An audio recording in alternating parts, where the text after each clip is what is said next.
Mukama wanje nkunda nyewenda kumankuramye urwana n'abazigo banje nabo ntakumanya. Mukama wanje nkunda nyewenda kumankuramye urwana n'abazigo banje nabo ntakumanya. Yesu ninyetenga manigawe ninyetenga n'umwoyo wawe nyamba omuzeje iwe banetaro zanje byono bisimbuze. Natangaza Yesu natangaza izina ryereba niritangaza.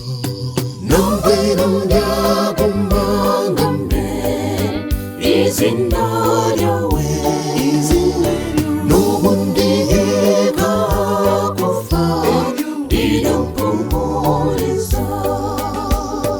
Nambeno ndyagumangambe izina